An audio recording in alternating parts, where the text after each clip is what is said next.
지금부터 2020년도 국가연구개발사업 조사분석 입력 설명회를 시작하겠습니다. 안녕하십니까. 키스텝 혁신정보분석센터 센터장 이윤빈입니다. 오늘 국가연구개발사업 조사분석 입력 설명회 사회를 맡게 되었습니다. 국가연구개발조사분석은 우리나라 연구혁신정책 전주기에 있어서 핵심적인 역할을 하는 데이터를 만들어내기 위한 과정입니다. 수집 데이터의 정확성과 수집 체계의 효율성을 도모하고 제도 개선 사항을 설명하기 위해 매년 설명회를 개최해 왔습니다.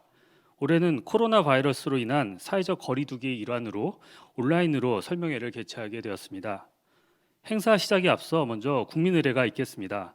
설명회장에 계신 분들은 전면에 있는 국기를 향해 일어서 주시기 바랍니다. 국기에 대한 경례.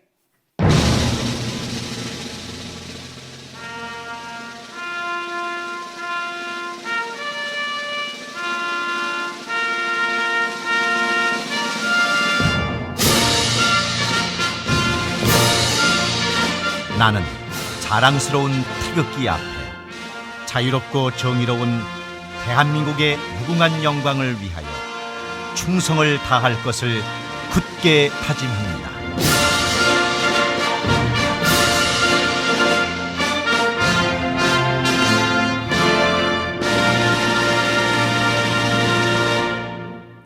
바로 자리에 앉아주시기 바랍니다.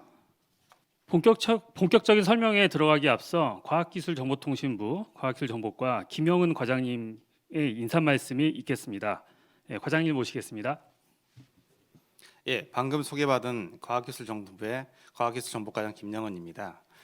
오늘날 국가연구협 예산은 매년 급격하게 증가하고 있습니다. 20년 기준으로 봤을 때도 24조 원의 연구협 예산이 투입되었었고 23년에는 30조 규모의 국가연구별 예산이 투입될 예정입니다. 국가연구별 예산이 급격하게 증가에 따라 국가연구별 예산이 어떻게 사용되고 어느 분야에서 적용되고 그리고 어떻게 집행되는지에 대한 현황 조사에 대한 사회적 중요성도 굉장히 높아지고 있습니다. 22년도 국가연구발 사업 조사 분석 입력 설명에는 이러한 국가연구발 사업에 대한 집행 현황과 그 과정에 대한 중요한 시작점이 될 것이라고 생각하고 있습니다. 21세기는 데이터 과학의 시대라고 합니다. 정확한 데이터가 입력되고 그것이 정책 과정에 활용되었을 때 굉장히 높은 생산성과 효율성을 가질 수 있는 정책과 사업이 집행될 수 있습니다. 오늘부터 시작되는 국가연구사업 조사 분석 입력 사업이 여러분들에게는 굉장히 약간은 수고롭고 번거로울 수 있는 과정이 될 수도 있을 것 같습니다. 그렇지만은 여러분들의 약간의 수고로움과 번거로움을 통한 이 조사 분석 입력이 국가 정책의 토대를 마련하고 국가 예산의 전략적 기반을 만든다는 점을 좀 유념해 주시기 바라겠습니다. 정부와 키스텍 같은 경우에도 연구자 여러분들의 국가 연구개발 사업 조사 분석 입력에 약간의 편의성을 증진시키기 위해서 약간의 제도 개선 방안을 마련했습니다. 이런 제도 개선 방안들이 여러분의 입력 과정에서 도움이 되었으면 좋겠습니다. 앞으로 시작되는 국가연구발 사업 조사 분석 입력이 정확하게 이루어지면 보다 정확한 통계와 그다음에 조사 분석이 이루어질 것이고 이를 통해서 국가의 예산의 전략적 투자와 또 체계적인 정책 수립의 기초가 될 것입니다. 이런 과정에 여러분들께서 참여해 주신다는 좀 생각을 가져주시고 자료 입력 과정에서 정확한 자료가 입력될 수 있도록 좀 부탁을 드리겠습니다. 감사합니다. 과장님 인사 말씀 감사드립니다. 저희가 매번 오프라인에서 진행을 하다가 처음으로 온라인으로 이렇게 녹화를 하다 보니까 다소 어색한 부분도 있고 낯선 부분도 있는 것 같습니다. 다음으로 과학기술정보통신부 과학기술정보과 권성철 사무관님이 2020년도 국가연구개발사업 조사분석 계획에 관해서 설명을 드리겠습니다. 사무관님 부탁드리겠습니다. 안녕하십니까. 조금 전에 소개받은 과학기술정보과의 권성철 사무관입니다. 먼저 2020년도 국가연구개발사업 조사분석 입력 설명에 대해서 간단하게 말씀을 드리겠습니다. 먼저 앞에 과장님도 말씀을 주셨지만 국가연구개발사업이 지금 올해 24조 2천억 원까지 올라갔고 2023년도에 30조 원까지 올라갈 예정입니다. 추진 배경 및 근거를 말씀드리겠습니다. 과학기술기본법 제12조에 따라서 저희 국가 R&D 사업의 종합적인 조사 분석을 통해 국가 연구개발 사업의 과제를 집행 현황을 파악하고 관련 정책 및 사업 기획 등의 기초 자료로 활용하고자 하고 있습니다. 대부분 네 가지로 저희들이 활용을 하고자 하는데, 첫째는 국가 연구개발 사업 투자 방향 및 예산 배분 방향 설정, 둘째 국가 연구개발 사업 예산 편성 근거의 활용, 셋째 국가 연구개발 사업 자체 상위 심층 평가의 활용, 네 번째 기존 사업과의 중복성과 신규 사업 비용 적절성 판단 등입니다. 지금까지 저희 그 조사 분석 같은 경우에는 과학기술기본법 제12조에 따라서 지금 추진을 하고 있지만 여러 번 부처들이 많이 바뀌었습니다. 98년도에 저희 조사 분석이 처음 시작이 되었다가 과학기술부에서 08년도까지 시행이 되었고, 이후 기획재정부에서 3년 정도, 그리고 그 이후부터 과학기술위원회와 미래부, 그리고 현재 과학기술정보통신부에서 이어받아서 지금까지 실시하고 있습니다.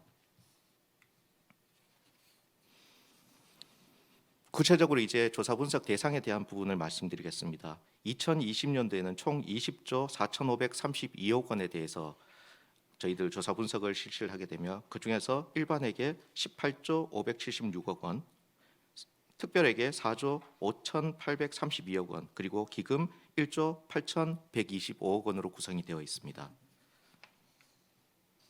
조사 분석 항목입니다. 세부적으로는 많은 항목이 있겠지만 크게 20개 정도, 그리고 대분류로 3개 정도 있다고 봐주시면 될 것 같습니다. 구분으로는 사업에 관한 기본적인 정보들, 두 번째 구체적으로 많이 넣으셔야 되는 과제 정보들, 그리고 그 과제 정보에 따라서 실적이 이루어지게 되는 성과 정보들, 이렇게 3가지로 구성이 된다고 말씀드릴 수 있겠습니다. 제가 말씀드려야 될 가장 마지막 부분입니다. 2020년도에 저희들 조사 분석 관련해서 조금 개선된 부분을 말씀을 드리겠습니다. 첫째, 과제 정보 관련입니다. 과제 정보 관련해서는 저희들이 이제까지 조그만 기업들에 대한 어떤 정보들을 저희들이 수집하는데 조금 미흡한 부분이 있었는데, 그걸 혁신성장 정책금융 정보를 저희들이 이번에 도입을 하면서 검증을 좀 더 강화를 하게 되었습니다. 둘째로, 저희들이 예산이 워낙 규모가 커지고 방대해지면서 여러 가지 종류의 예산 부분이 있어서 저희 조사 분석에 어떤 부분을 넣어야 될지, 이런 부분에 대해서도 조금 더 구체적으로 정리를 해서 이번에 알려드리도록 하겠습니다. 두 번째는 성과 정보 부분입니다. 성과 정보 부분은 여러분에게 도움을 조금 주고자 이번에 조금 어느 정도 개편을 많이 했다고 봐주시면 될 것 같습니다. 첫째, 해외 등록 특허 같은 경우 수집 체계를 개편을 해서 이번에는 물론 3년간의 그 유예는 두겠지만 조금 편리하게 사용할 수 있도록 저희들이 체계를 개편을 했습니다. 두 번째, 국내 특허 성과 수집 효율화를 위해서 기존에 저희들이 가지고 있던 자료를 최대한 모아서 입력하실 그 전문기관과 연구자님들께서 입력을 하실 때 사전에 가능한 한 조금 넣어줄 수 있는 이런 부분을 저희들이 배려를 하였습니다. 그것 외에 기술료 사업화 성과에 대한 신뢰성 및 활용성 확보를 위해서 저희들이 조금 더 설명 자료를 추가했던 부분이 있습니다. 그리고 마지막으로 과학기술 표준분류, 임시분류 부분입니다. 이 부분은 5년 주기로 저희들이 돌아가고 있는데, 아마도 많은 분들이 여기에 대해서 전체적인 프로세스가 어떻게 되는지 궁금해하시는 부분이 있어서 저희가 이런 부분을 좀 더 체계적으로 반영을 했다 봐주시면 될 것 같습니다. 저희 향후 일정은 아마 아시겠지만 지금부터 해서 저희들 2020년도 11월, 12월 달 저희들이 지금 국가자문회의 운영위원회의 보고가 완료되었고, 그 결과를 가지고서 오늘 설명회를 하게 되었습니다. 그리고 이 조사 분석 데이터 입력은 내년 1월 초까지 진행이 되게 될 것이고, 2월부터 6월까지는 과제 정보, 사업 정보들에 대한 검증, 그리고 6월 달이면 과제 정보에 대한 종합 정리가 되어서 저희들이 최종적으로 저희들 보고서가 나올 예정입니다. 이상 제가 말씀드려야 될 부분은 간략하게 먼저 말씀을 드렸으니까 추후에 필요한 부분들은 저희들 여기 담당자분들께서 각자 관련되는 부분을 설명을 주시겠습니다. 감사합니다. 예, 사무관님 설명 감사드립니다. 이어서 조사 분석 과제와 그 성과 정보 자료 작성 방법, 그리고 입력 과정에 대해서 키스텝의 그 이현익 부연구원님이랑 그다음에 유현지 연구원님이 설명을 해주시겠습니다. 발표는 한 50여 분간 진행될 예정이고요. 두 분 자세한 설명 부탁드립니다.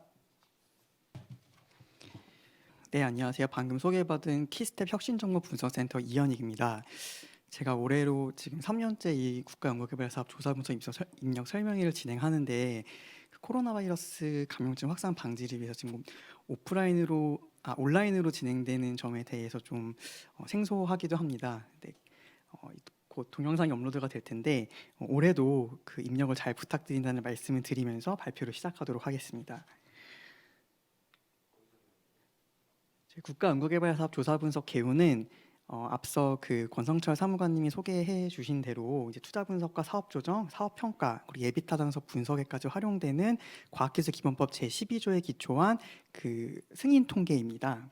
그래서 연역을 보시면은 저희가 15년에 통계청의 국가 승인 통계로 이제 지정이 되었고 그 이후에 세부 과제 유형 등 정책 수요 반영 및 조사, 그리고 현재 이번 제도 개선 사항으로는 정보 수집 검증 기준 개선 및 효율화를 통해 가지고 조사 분석의 좀 질을 높이는 역할을 하고 있습니다.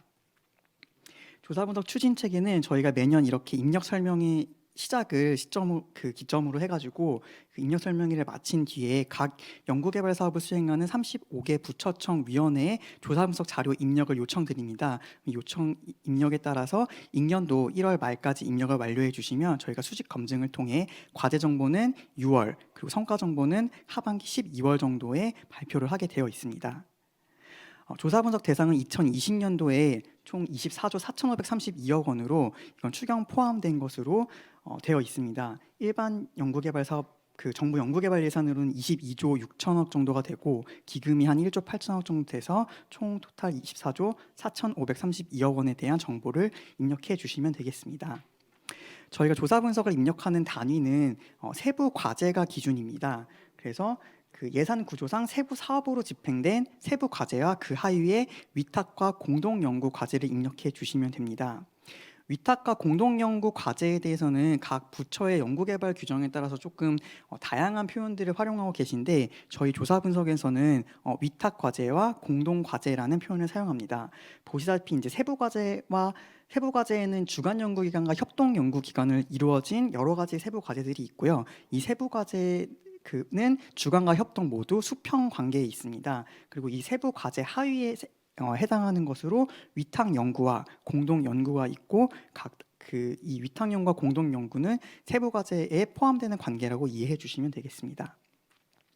조사 분석 일정은 앞서 말씀드렸다시피 저희가 12월 1일부터 집중 입력을 시작하게 됩니다. 입력이 시작된 이후에 그 1월 초에 과제 정보 입력을 완료해 주시고 그 이후 성과 평가 일정에 맞추어 1월 말까지 성과 정보 입력을 완료해 주시면 되겠습니다. 그러면 이제 지금부터 사업 과제 정보 어떤 정보를 입력하셔야 되는지에 대해서 좀 설명을 드리도록 하겠습니다. 조사 분석 항목은 크게 앞서 설명드렸다시피 사업 정보와 과제 정보, 성과 정보로 구성이 되어 있습니다. 사업 정보에는 사업 목적과 사업 내용 등이 해당되고 과제 정보에는 과제 기본 정보, 과제명, 연구기간, 연구 수행 기간 같은 기본 정보를 포함해서 정부 연구비, 대응 자금, 연구개발 단계, 연구 수행 주체, 지역, 그다음에 기술 분류와 연구 인력 정보들을 포함하게 됩니다. 성과 정보는 6개로 논문, 특허, 기술료, 사업화, 인력 양성, 연수 지원이 해당됩니다.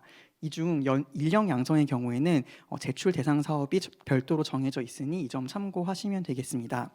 오늘 설명드리는 모든 사항에 대한 것들은 저희가 이렇게 매년 국가연구개발사 조사분석 실시 계획과 입력 매뉴얼이라는 자료를 통해 가지고 배포하고 있습니다. 이 동영상이 업로드되는 시점에 그 NTIS의 과제 및 성과 입력 정보를 가보시면 이 매뉴얼이 업데이트되어 있는 것을 보실 수 있고 관련해서 질문사항이 있으시면 매뉴얼에 기재된 연락처와 이메일을 활용하셔서 질문을 주시면 되겠습니다.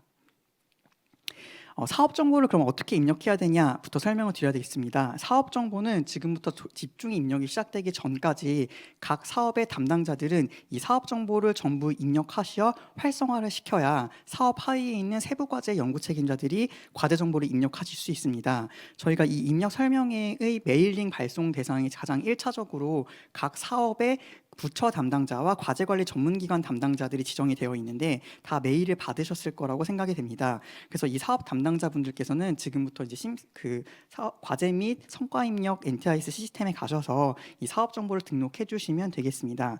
그리고 연구 책임자 분들의 경우에는 이 각 사업 담당자에게 연구 책임자 권한 신청을 하셔야 됩니다. 대부분 상시 입력 기관을 통해서 이 연구 책임자 권한을 받으셨을 거라고 생각이 되는데 이 설명회 이후에 등록을 안 하신 분들은 사업 담당자를 통해서 꼭 연구 책임자 권한을 받고 과제 정보 입력을 진행해 주시면 되겠습니다. 이 사업 정보 입력을 하기 위해서는 조건에 맞는 사업 정보 등록 현황을 조회하시면 되겠습니다. 기준 연도는 저희가 2020년도 사업으로 설정을 해놨고 그 이전 연도의 사업 정보는 조회는 가능하나 수정이나 뭐 삭제 같은 그런 조치들은 불가능하니 이 점을 좀 참고해 주시면 되겠고요. 그래서 이 출력된 리스트 확인 여부에서 확인 완료 버튼을 클릭하여 이전에 입력한 사업 정보, 계속 사업인 경우엔 재확인 또는 수정을 할 수 있습니다. 그래서 확인 완료를 되면은 이제 연구 책임자들이 이 사업을 실질적으로 조회해서 과제를 입력할 수 있는 시스템이 되겠습니다. 조사 분석 자료 집중 입력 기간에는 확인 여부가 미확인 상태인 경우 과제 정보가 등록하기 불가능하다는 점을 다시 한번 말씀드리면서 각 사업 담당자분들께서는 이 점 꼭 유념해 주시기 바랍니다. 이렇게 이제 그 사업 정보들을 쭉 입력을 하시는 것들을 설명을 드리는 건데요. 뭐 이전 사업 검색 계속 사업의 경우에는 검색이라든지 신규 계속 구분을 통해서 사업 정보를 입력하실 수 있습니다.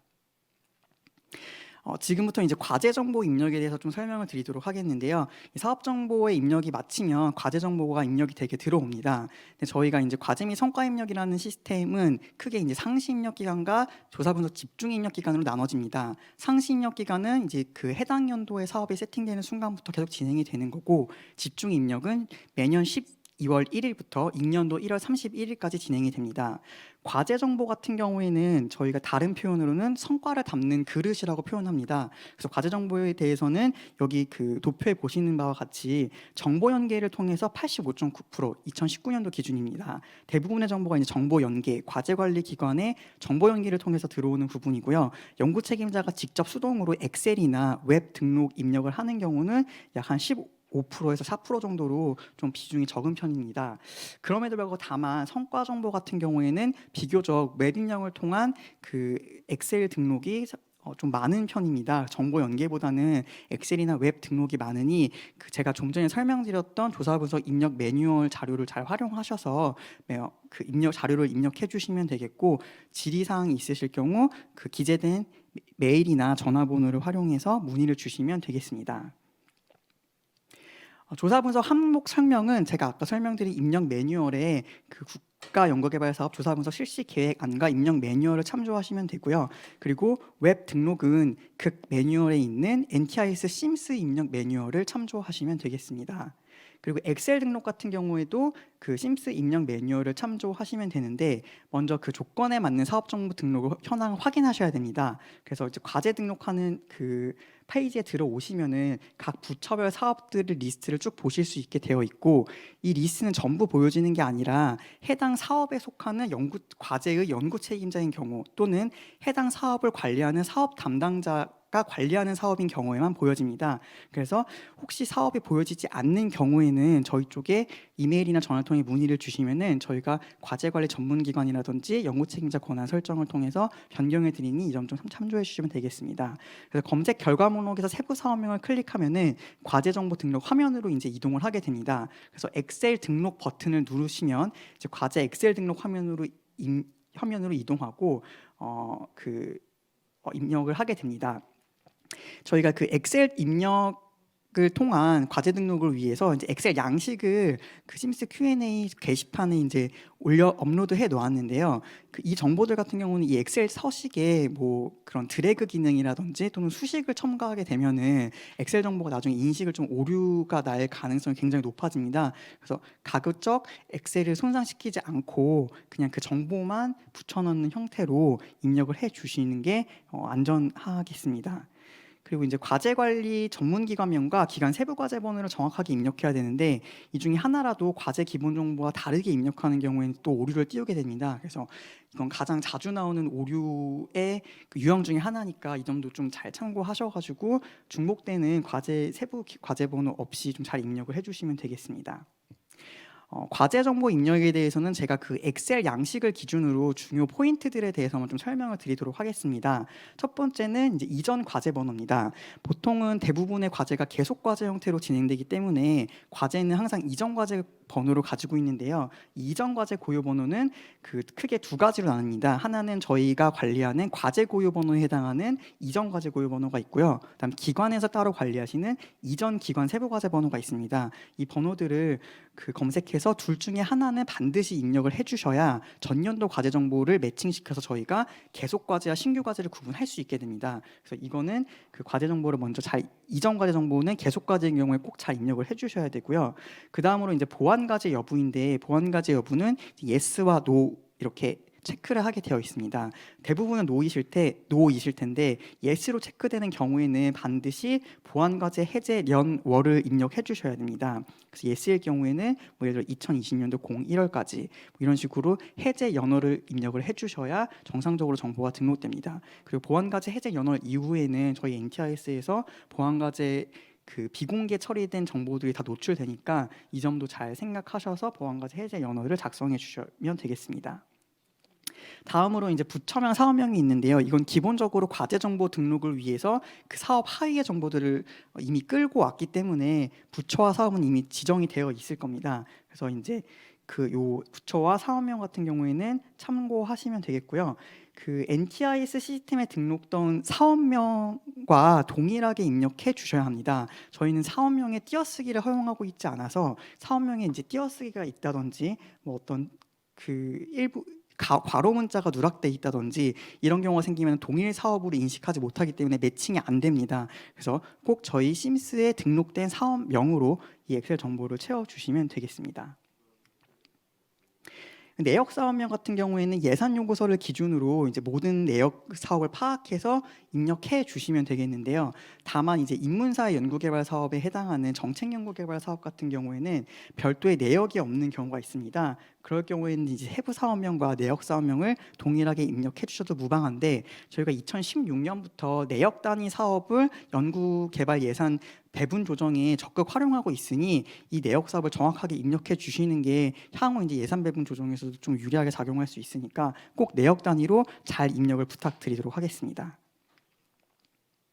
다음으로 이제 주간 과제 번호입니다. 저희가 이제 주간 과제와 협동 과제 간의 관계를 나타내기 위해 주간 과제 번호와 과제 고유 번호를 꼭 반드시 입력하셔야 되는데요. 아까 제가 앞서 설명드렸다시피 과제는 크게 이제 주간 기관과 협동 기관으로 구별되며 이 주간과 협동은 과제 단위의 레벨에서는 서로 동일한 레벨입니다. 그래서 주간과 협동 기관 모두 과제를 다 입력해 주셔야 되고 다만 이 과제의 주간과 협동의 그 관계를 파악하기 위해서 주간 과제 인 경우에는 자신의 과제 고유 번호를 주간 과제 번호에, 협동 기관인 같은 경우에는 주간 기관의 주간 과제 고유 번호를 입력해 주시면 이제 저희 쪽에서 주간과 협동을 구분하여 인식을 할 수 있습니다. 다음으로는 이제 과제 수행 기관인데요. 저희가 이 과제 수행 기관은 지역 정보를 판단하는 데 있어서 좀 활용을 하고 있습니다. 그래서 과제 수행 기관의 이제 구분으로서 사업자 등록번호가 있는 국내 사업자인 경우가 하나가 있고, 그다음 사업자 등록번호가 없거나 해외인 경우에 이제 그 02번 코드로 해가지고 기타로 입력될 수 있게 되어 있습니다. 대부분은 사업자 등록번호가 있는 기관으로서 01 유형을 선택해 주시면 되겠고, 사업자 등록번호를 입력을 해 주시면 되겠습니다. 사업자 등록번호가 없는 그 02번에 해당하는 외국 기관 번호나 기타 번호일 때는 대체할 수 있는 뭐 기관 번호라든지 특정 번호를 입력해 주시면 되겠습니다. 사업자 등록번호 같은 경우에는 그 대시를 포함한 12자리를 다 입력을 해 주셔야 저희가 정상적으로 인식을 할 수 있습니다. 다음으로는 연구수행 주체인데요. 연구수행 주체 같은 경우에는 조금 뒤에 설명드릴 연구 책임자 소속 기관을 기준으로 입력을 해주시면 되겠습니다. 저희가 2019년도에 연구수행 주체의 병원이 신설됨에 따라서 이 연구수행 주체가 총 10가지로 구분이 되고 있고요. 국립국공인연구소 01번 코드부터 기타의 99번 코드까지 해당되는 그 연구수행 주체의 코드를 입력을 해 주시면 되겠습니다. 저희가 그 작년도에 병원을 신설해서 처음 받아봤는데 생각보다 이제 많은 기관들이 좀 그런 정의나 이런 것들의 모호함 때문에 대학으로 입력해 주시는 경우가 좀 많았었습니다. 올해는 작년도에 저희가 좀 그 결과가 있으니 확실하게 병원으로 좀 병원인 경우에는 입력을 해주시면 되겠고, 병원에 대한 기준은 저희가 조사 분석 그 2019년도 보고서를 참고해 주셔서 입력을 좀 정확히 해주셨으면 해주시면 되겠습니다.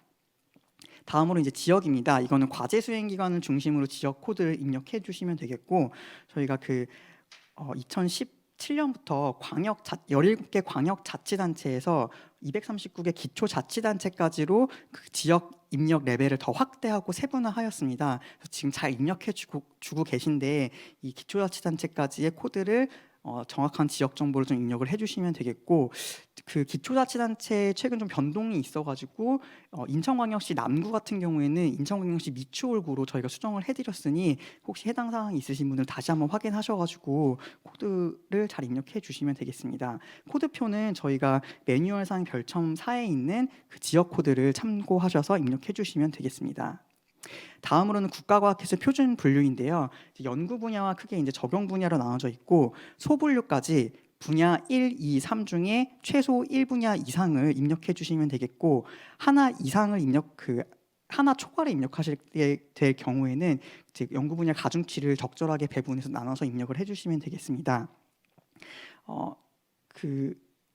저희가 입력 화면에 국가과학기술 표준 분류의 대분류, 중분류, 소분류가 이미 코드표로 다 나와 있는 것도 있고, 그리고 저희가 그 입력 매뉴얼 내에도 이 표준 분류 코드를 삽입해 놨으니 참조하셔서 정확한 코드를 입력을 해주시면 되겠습니다. 계속 과제인 경우에는 전년도 기본적으로 이제 전년도 입력하신 과제 분류를 따르는 게 원칙이어서 저희가 그 값을 자동적으로 세팅이 되어 있습니다. 근데 다만 정보가 수정 가능하니까 조금 더 정확한 정보로 수정하시고 싶으신 경우에는 정보 수정 기능을 이용하셔도 되겠습니다.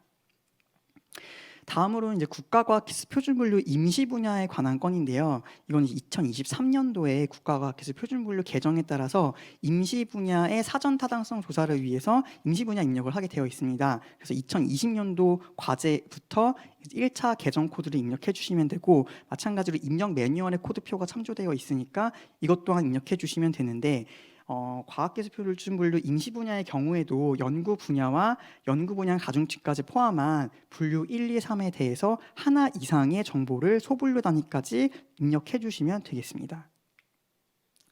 다음으로는 이제 중점과학기술과 세부과제 성격, 그리고 과제 요약서 정보입니다. 중점과학기술 같은 경우에는 제4차 과학기술 기본계획에 따라서 조사를 추진하고 있는 거고요. 중점과학기술 코드는 별첨 4의 항목별 분류 기준을 참고하셔가지고 해당 코드 값을 작성해 주시면 되겠습니다.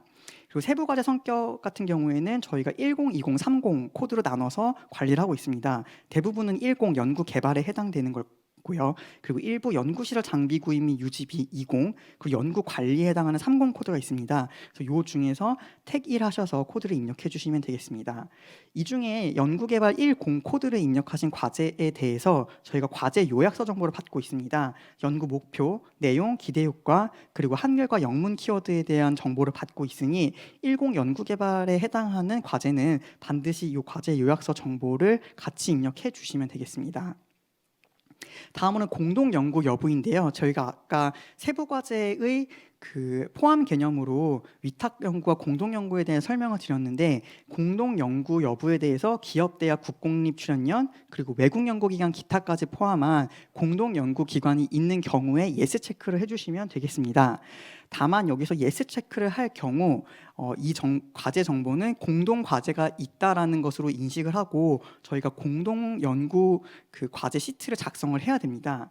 다음으로 보시면 이제 이건 세부 과제 시트가 아니라 공동 연구 시트인데요. 공동 연구 시트도 마찬가지로 상위 과제 정보, 그다음에 연구 형태, 수행 기간명, 연구 수행 주체 등 과제 기본 그 아까 세부 과제 정보에 입력하셨던 내용과 거의 대동소이한 항목으로 좀 구성이 되어 있고, 훨씬 항목은 단순합니다. 그래서 이제 연구 형태라든지 그다음에 수행 기관명, 사업자 등록번호, 그리고 연구 수행 주체 정보를 같이 입력을 해 주시면 되겠습니다. 공동 연구에는 또 이제 참여 인원과 공동 연구비 항목이 있는데요. 참여 인원 같은 경우는 연구원 수를 숫자로 기재해 주시면 되겠고, 공동 연구비 같은 경우에는 지출과 수입 항목으로 나눠져 있습니다. 지출 항목은 정부 연구비의 일부를 지원받아서 하는 금액이라고 생각하시면 되겠고, 따라서 정부 연구비 총액을 초과할 수 없습니다. 그래서 정부 연구비 받은 지원 금액을 써주시면 되겠고, 수입은 매칭 개념이라고 보시면 되겠습니다. 공동 연구를 수행한 기관에서 매칭해서 들어오는 자금을 수입에 적어주시면 되겠습니다. 다음으로 다시 세부 과제로 넘어오겠습니다. 세부 과제에는 이제 그 다음으로는 연구비를 입력을 해야 되는데, 연구비 구성은 저희가 총 24조 4천억 정도에 해당하는 정부 연구비 항목이 있고요. 그다음에 매칭 금액의 형격으로 민간 연구비 항목이 있습니다. 그래서 현물과 현금으로 구성되어 있으니 각 해당 수행 주체의 그 민간 연구비를 옆에 적어주시면 되겠고, 정부 연구비는 정부 연구 과제비를 적어주시면 되겠는데, 모두 다 원 단위입니다. 가끔 단위를 좀 착각하셔가지고 1,000원이나 100만 원 단위로 입력하시는 경우가 있는데, 이럴 경우에는 처음에 세팅된 사업 예산 값을 훨씬 미달하기 때문에 저희가 오류로 인식을 합니다. 이 점 유의하셔가지고 정부 연구비를 원 단위로 잘 입력을 해주시면 되겠습니다. 그 다음으로는 총 연구비인데요. 이거는 이제 정부 연구비와 민간 연구비를 합한 금액에 대해서 인건비, 직접비, 간접비, 위탁 연구비, 물건비, 그리고 총계까지 입력을 해주시면 되겠습니다. 여기서도 이제 모든 연구비는 원 단위임을 다시 한번 이제 강조드리고요. 그다음에 이제 위탁 연구비 같은 경우에는 저희가 위탁 과제 의 발생 여부를 판단하는 기준이 됩니다. 따라서 이 위탁 연구비에 0원 이상의 금액이 적히게 되면은 아까 공동 연구와 마찬가지로 위탁 연구 시트를 작성을 해주셔야 됩니다. 위탁 과제도 마찬가지로 세부 과제와 대동소이한 항목으로 구성이 되어 있고, 이것도 이제 참여 국가와 당해년도 위탁 과제 연구비, 그리고 연구 책임자 정보 등을 입력을 하시면 되겠습니다. 참여 국가 같은 경우에는 국내 기관일 경우에 대한민국 KR 코드 입력하시고, 나머지 위탁 수익 기관이 국내가 아닌 해외 기관일 경우에는 해당 국가 코드를 입력 매뉴얼 참조하셔서 입력을 하시면 되겠습니다. 당해년도 위탁과제 연구비 같은 경우에는 원 단위로 잘 입력해 주셔야 되고, 이 위탁 연구비의 결국 합계가 세부 상위 과제의 총 연구비를 초과할 수 없다. 왜냐하면 이 위탁 연구비는 정부 연구비의 일부로 보기 때문에 이 점을 명시하셔서 초과되는 일 없이 작성을 해주시면 되겠고, 연구 책임자 정보 같은 경우에도 연구 책임자 성명과 과학기술 등록번호를 공백 없이 기재해 주시면 되겠습니다. 다시 세부 과제로 넘어왔는데요. 이제 저희가 이것도 이제 18년도에 신설된 항목인데, 세부 과제 지원 유형이 있습니다. 이것도 이제 항목별 분류 기준을 참고하셔가지고 매뉴얼상의 코드 값을 입력해 주시면 되겠고, 상향식과 크게 이제 하향식 중에 택 1을 하시면 되겠고, 상향식의 경우에는 자유공모형과 풍목 지정형으로 나눠져 있어서 각 연구개발 사업 유형의 과제 성격에 해당하는 코드를 입력해 주시면 되겠습니다. 다음으로 이제 과제 정보를 여기까지 입력하셨으면은 대부분의 과제 정보는 다 입력을 하신 거고요. 그다음에 이 과제 정보를 수행한 연구 책임자의 정보를 입력하시면 됩니다. 그래서 저희가 크게 이제 소속 기관의 사업자 등록번호, 그리고 과학기술인 등록번호, 소속 기관명, 그리고 소속 기관 사업자 등록번호, 역할 구분, 이런 식으로 구분이 되어 있는데, 각 해당 사항에 맞게끔 입력 매뉴얼을 참조하셔서 입력을 해주시면 되겠고, 소속 기관명 같은 경우에는 정식 명칭을 기재하되 각 좀 특수성에 따라 가지고 이제 약어로 좀 표현을 하시는 부분은 지양해 주시면 되겠습니다. 사업자 등록번호는 마찬가지로 대시 포함해서 입력을 해주시면 되겠고, 역할 구분은 A와 B로 되어 있는데 연구 책임자의 경우에는 A, 그리고 참여 연구원의 경우에는 B로 기재하셔서 쭉 참여 연구원 정보까지 입력을 해주시면 되겠습니다. 여기까지 제가 설명드리는 이제 과제 정보에 대한 설명은 끝났고요. 다음으로는 저희 이제 성과를 담는 그릇이라고 표현한 과제 정보의 입력 설명이 끝났으니까 나머지 성과 정보 입력에 대해서 저희 혁신정보분석센터의 유현지 연구원님께서 설명을 나머지 해주시겠습니다.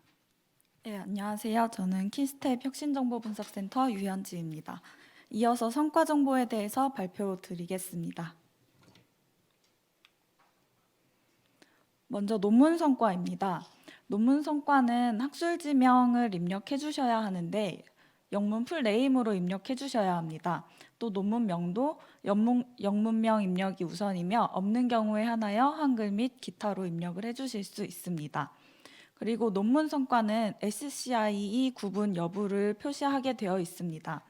학술지에 SCIE 등재 여부를 코드값 01 또는 02로 기재해 주시면 됩니다. 이 구분은 논문 성과 최종 검증 시에 변경될 수도 있으니 참고 부탁드립니다. 그리고 논문 성과에는 DOI 정보를 입력해 주셔야 합니다. DOI는 논문의 고유 식별 번호로서 있는 경우에는 반드시 입력을 해주셔야 하고 오른쪽에 예시로 써 있는 형식과 같은 번호입니다. 논문 정보 확인할 때 가장 우선적으로 확인하는 정보이므로 정확하게 입력 부탁드립니다. 다음으로 특허 정보입니다. 특허는 국내 출원, 해외 출원 및 등록 성과를 입력하실 수 있습니다. 국내 등록 특허는 별도의 입력 절차가 없이 입력해 주신 출원 성과가 등록된 경우에 특허청 DB에서 추출 후 검증을 수행하고 있습니다. 특허 정보를 입력해 주실 때는 출원 등록 번호를 각 국의 번호 체계대로 공백 없이 기호를 포함하여 정확하게 입력해 주셔야 합니다. 그리고 해외 특허의 경우에는 특허 증빙 자료를 제출해 주셔야 하는데 이 증빙 자료는 특허 정보를 확인할 수 있는 해당국 특허청의 공식 문서 제출이 필수입니다.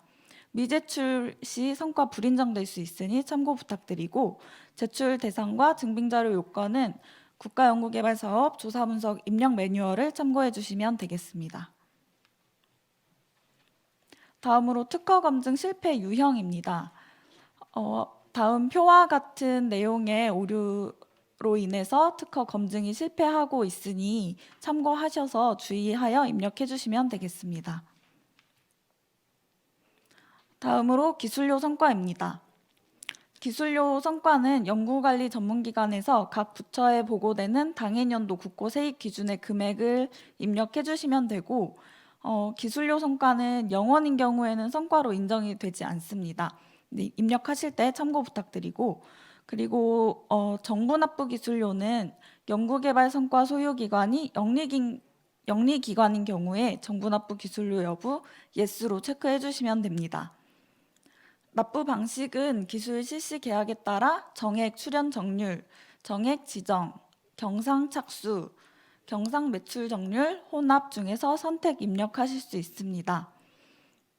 그리고 연구개발 성과 소유 기관은 작년에 새로 추가된 항목으로 연구 성과를 소유한 기관이 어딘지 구분할 수 있는 정보입니다. 영리법인, 비영리법인, 정부, 공동소유, 지자체 중에서 선택 입력하실 수 있습니다.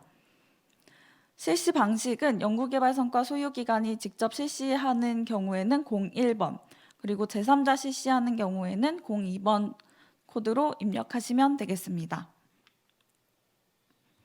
기술료 성과도 증빙 자료를 제출해 주셔야 합니다. 반드시 세부 사업 단위로 작성하여 제출해 주셔야 하고 미제출 시에는 성과가 불인정될 수 있습니다.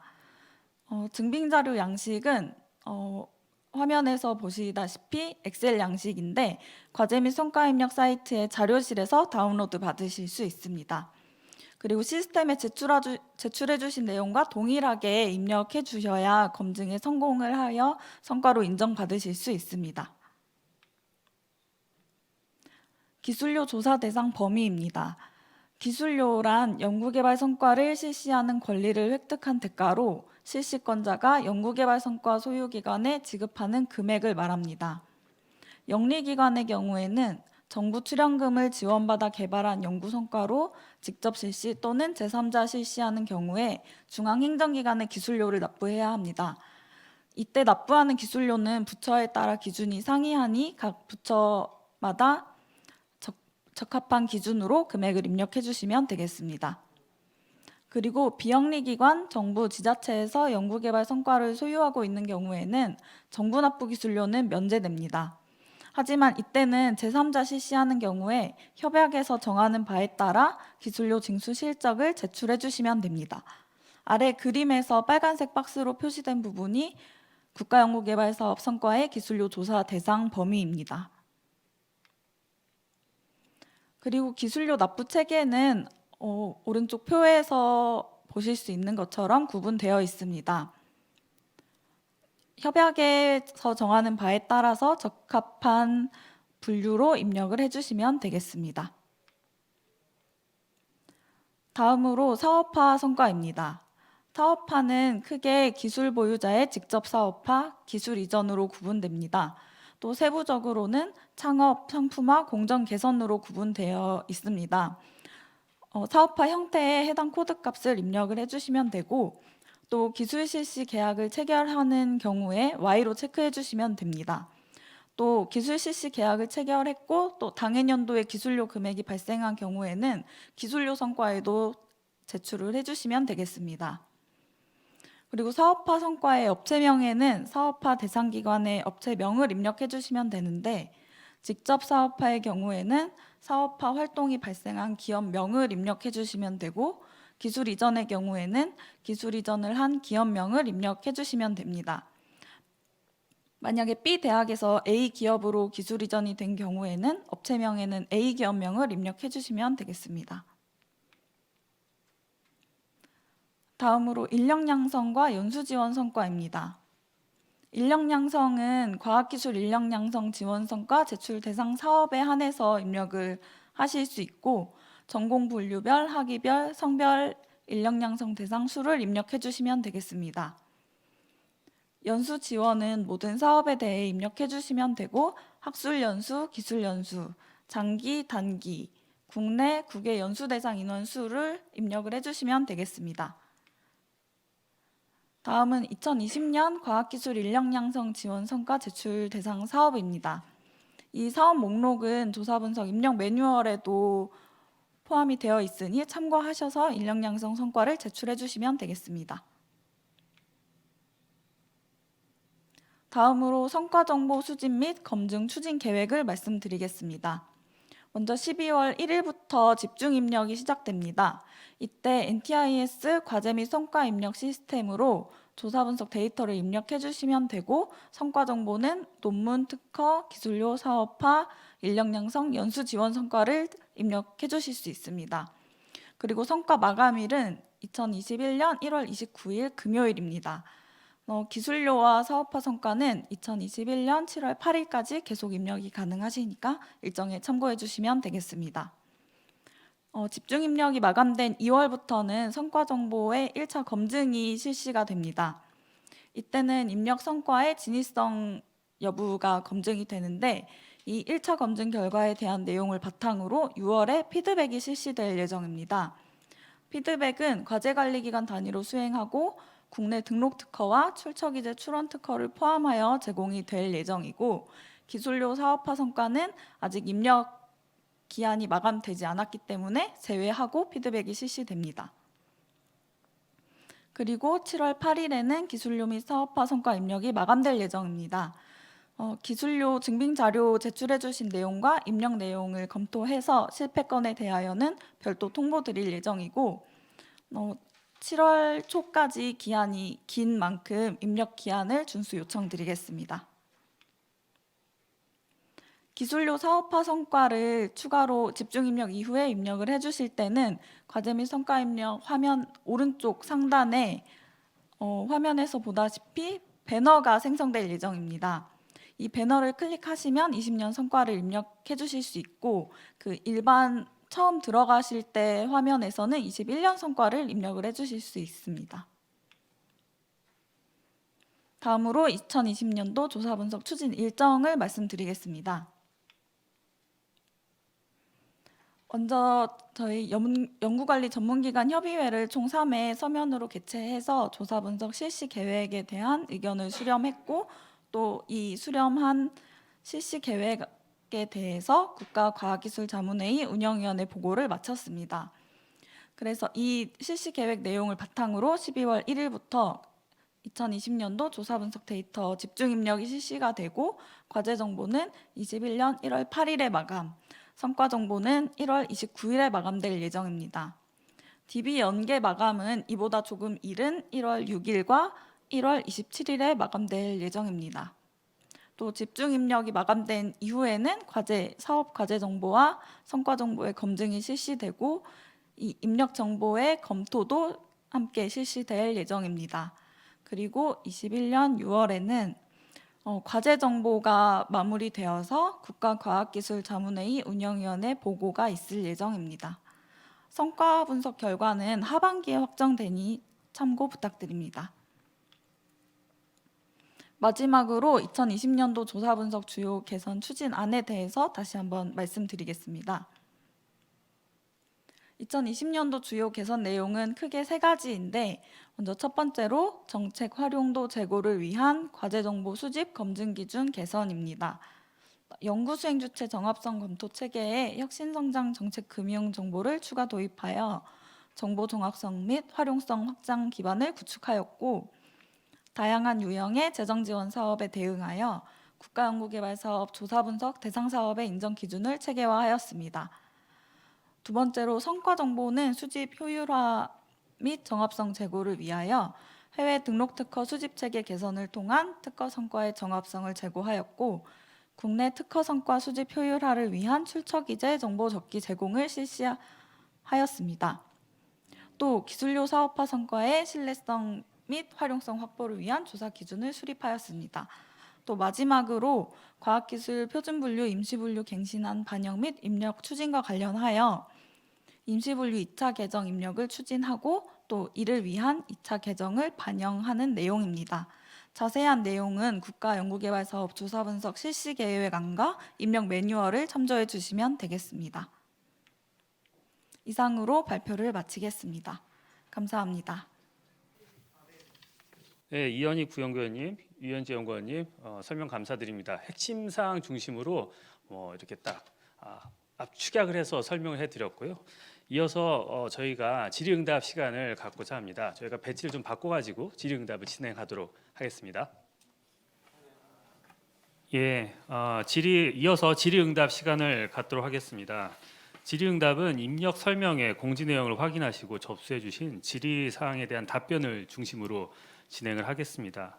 DB 연계 시점이나 전체 입력 일정, 그리고 해외 등록 특허나 추처기재 특허 입력에 대한 질의 등 다양한 그 질문이 접수가 되었습니다. 과학기술정보통신부 권성철 사무관님과 기스텝 이현익 부연구위원 그리고 유현지 연구원님이 질문에 대해서 답변을 드리도록 하겠습니다. 예, 답변 부탁드리겠습니다. 네, 과기정통부의 권성철 사무관입니다. 조금 전에 이은빈 센터장님께서 말씀하신 것처럼 저희들 친절하게 가능하면 상세하게 답변을 드리도록 하고요. 제가 특별히 말씀드릴 건 아마 없을 것 같습니다. 지금 여기 그렇게 많지 않은 분들이 지금 저희들한테 질의를 좀 해주셨고 그런 질의 부분들하고 저희들이 이번에 좀 새롭게 조금 바뀐 부분들 2020년도에 새롭게 바뀐 부분들을 설명을 드렸지만 거기에서 조금 애매한 부분들을 좀 더 보강해서 설명드리는 정도 그 정도로 저희들이 이 자리를 마무리할까 합니다. 네, 이상 마치겠습니다. 네. 네, 먼저 그 과제 정보 집력 사전 질의 건에 대해서 응답을 드리도록 하겠습니다. 크게 이 자리에서 말씀드릴 수 있는 게 한 두 가지 건이고요. 첫 번째는 이제 DB 연계 마감 시점에 대한 설명을 좀 해달라는 질의가 있었습니다. 앞서 설명드렸다시피 과제는 1월 8일에 정보용 입력이 마감이 되고 성과는 이제 1월 29일에 마감이 됩니다. 이 마감이 되기 전에 저희가 이제 DB 연계 정보 연계로 들어오는 건에 대해서는 이제 실제 입력 마감 이틀 전에 좀 일찍 마감을 하게 됩니다. 왜냐하면 DB 연계 같은 경우에는 저희가 입력 정보를 받아서 실제 NTIS 과제 및 성과 입력에 업로드 되기까지 조금 한 하루 정도의 시간이 소요가 됩니다. 그래서 이 하루 정도 시간 소요돼서 DB 연계 정보를 또 실제 그 정보를 넘기신 각 과제 관리 기관의 사업 담당자분들 그리고 연구 책임자분들이 최종 확인하셔야 되기 때문에 실제 이틀 전에 마감이 되는 구조여서 과제 같은 경우에는 올해는 21년도 1월 6일 DB 연계가 마감이 되고 성과는 1월 27일에 DB 연계가 마감이 됩니다.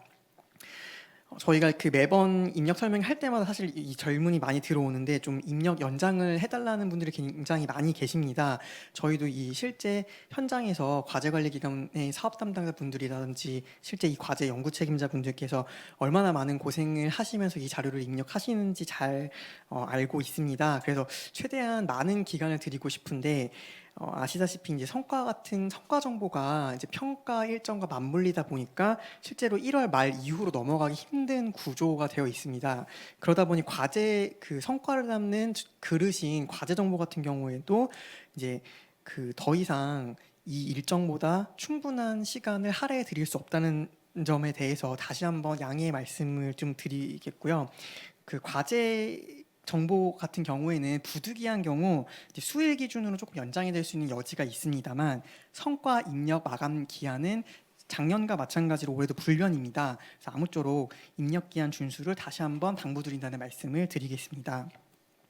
두 번째 질의응답 사항에 대해서는 이제 과학기술 표준 분류의 임시 분야 입력 관련해서 이제 1차 개정 임시 분야 건에 대해서 2020년도 과제에 입력을 하고, 그리고 저희가 2차 개정을 위한 임시 분야 코드가 또 생성돼서 이번에 조사 분석 제도 개선 안건 협의 안건에서 언급이 되어 있습니다. 그래서 이 1차와 2차 개정의 내용에 대한 입력 적용 시기 등에 대한 좀 정확한 이해와 명확한 구분을 해달라는 요청이 있었습니다.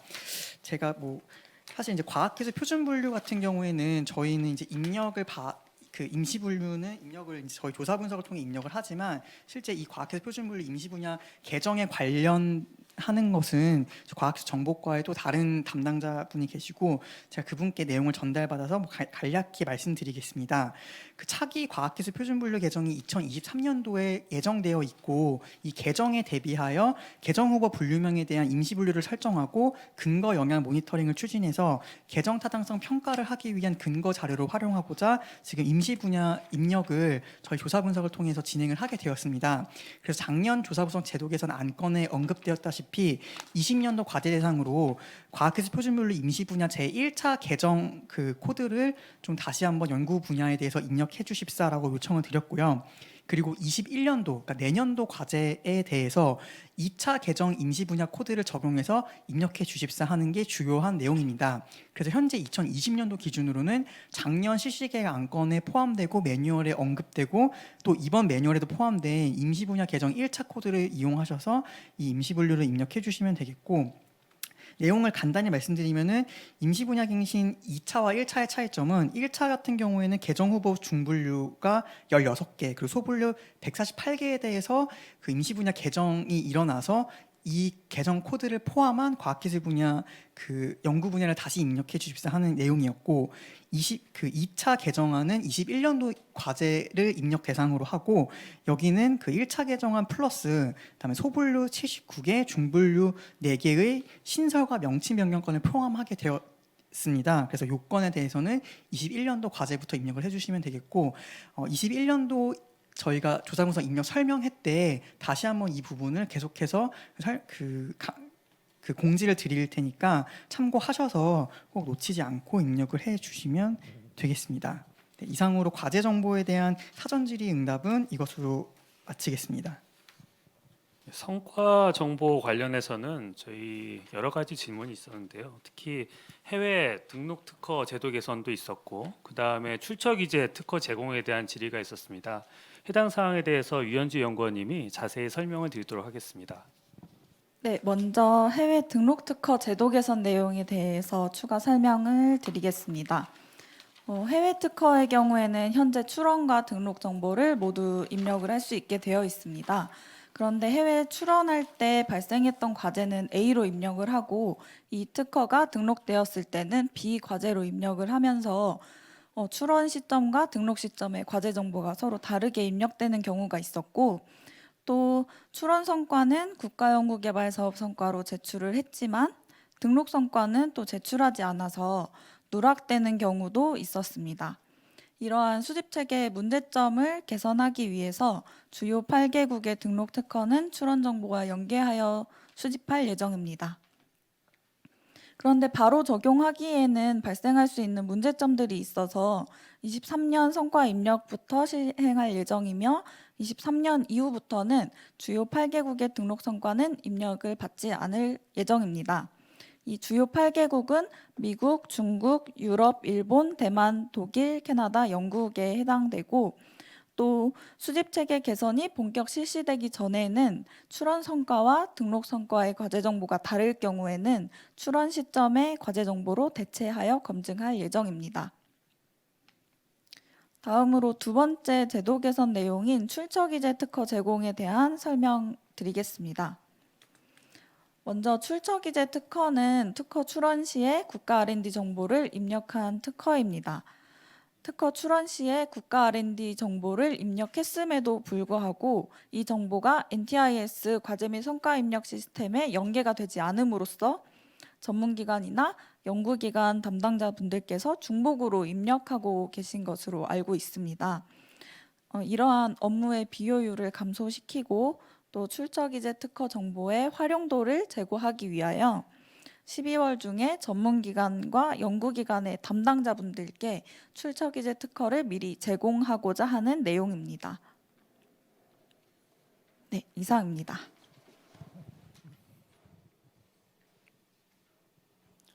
예, 답변 감사드립니다. 저희가 매번 그 오프라인 상에서 진행을 해서 현장에서 질의도 많이 받고 저희 답변을 진행했었는데요.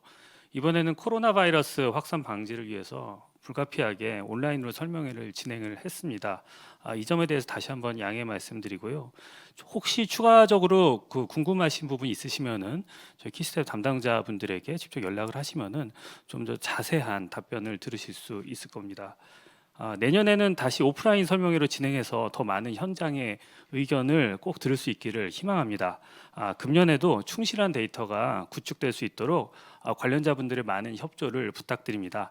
오늘 설명에 참여해 주신 분들과 그리고 이 내용을 시청하시는 관련자분들께 감사드립니다. 예, 이것으로서 설명회를 마치겠습니다. 고맙습니다.